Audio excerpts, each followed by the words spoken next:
Hi everyone, this is Gary Berman, host of the Cyber Hero Adventure Show, coming to you from Washington, D.C. And we have a very, very special briefing today regarding the release of a new report, the report to the President, a strategy for cyber physical resilience. And we'll have a link to learn more and to download your copy. It was an extraordinary privilege to listen and learn from retired Admiral Mark Montgomery, who was the moderator of a wonderful panel. During the congressional testimony recently, I think it was Director Wray who emphasized that point by saying that from a personnel standpoint, China had a 50-to-1 ratio advantage over us, and I later learned there were some like 285,000 kind of hackers, whatever that term means, in uniform. I don't know, whatever the numbers are, I mean, it's still...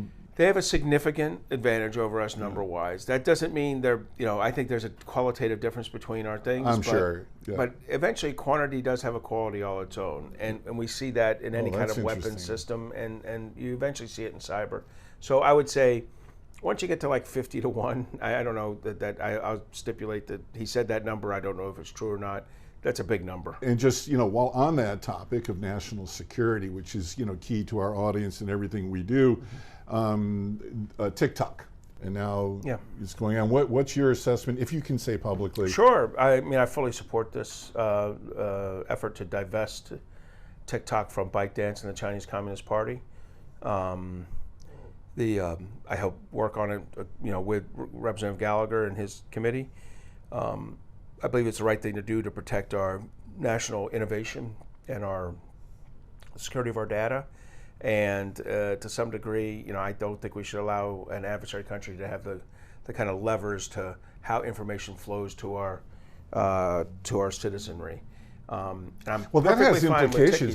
Forgive the interruption, but I was briefed a while ago by a colleague, this is about a year and a half ago, and he said, Gary, imagine the scenario that, let's say we get into a kinetic, battle over Taiwan or the Philippines or whatever, with China, and that the primary source of information for our young people is disinformation that could be controlled by China, how difficult that would be for recruitment and things like that. Is that something you can offer an opinion on? 100%. That's the concern, right, is that they have the rheostats on that. And, I think that they would most likely use them during a crisis or contingency, but they're using them day to day. And in fact, it was so, uncomfortable for TikTok that they reduce their transparency and won't let anybody look at their data now, which tells you everything you need to know. Like, if you won't let me know what is being exposed to your customer base, then I suspect it's not appropriate, that you are somehow finagling it. And the bottom line is that I'm absolutely I'm not a fan of TikTok. I'm absolutely happy with TikTok existing. Copy that. I'm not absolutely happy with TikTok existing being owned by Chinese Communist Party controlled company. I understand.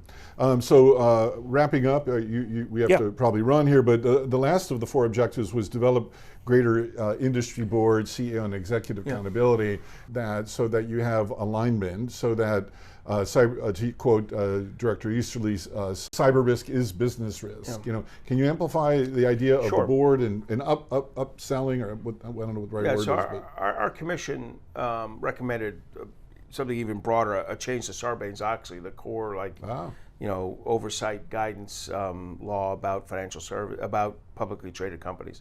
Couldn't get to that, but the SEC chairman Gary Gensler grabbed a bunch of our ideas.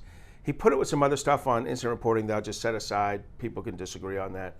But his core idea about governance was putting the onus on the C-suite and the board to be responsible for cybersecurity.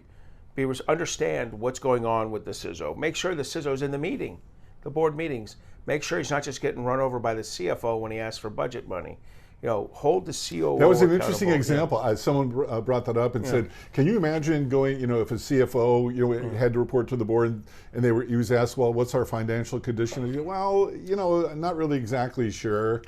I'm not getting all the money I need so that I can tell you that answer. For real. That's really well. So, look, the one thing they missed out was, we really wanted them to say a cybersecurity expert has to be on the board of every public traded company. Wow. Put that one person responsible. And in fact, in a Wall Street Journal editorial this morning, they said, hey, we're just not quite there on the board yet. And that would have been the one thing, I think. If you added that in, then the boards would have something. And look, that person can be the one you hold fiduciary responsible. They get good money. Well, the SEC just held a CISO. Yeah, but that CISO, what they're really charging them with is misleading statements and fraud. Now, look, still, this all comes back to these new. I agree that they hadn't done it in the past and now they're doing it. But I would also say I would like the CEO to be sitting next to him.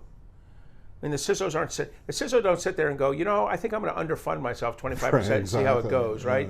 I mean, the CFO and the COO and the CEO were the troika that put the CISO in that position. But when push comes to shove, the CISO's the only one sitting there on what we call the green board in the Navy, the green table, kind of trying to explain what the hell went wrong. Well, Director Coker referenced that as we're just wrapping up here. He said, you can tell an institution's priorities about based upon their budget. Yeah.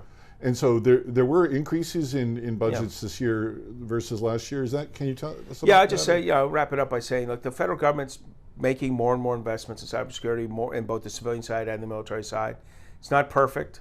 There's still some winners and losers. There's still some federal agencies that do much better. It has to do with the agency having their act together, which is bad, right? So the agencies that don't have their act together, that aren't doing their job, also do poorly in budget time. So they can't get better. I'm not saying it's a rich get richer thing, but it's definitely a poor get poorer thing. So we're trying to help those federal agencies figure out what the right amount of money is, and then work with the Congress to get a little more thrown in their budgets. Indeed. Well, on behalf of a grateful digital universe, Mark, thank you so much for who you are and what you do and why you do it. And to our audience at home, stay tuned for more.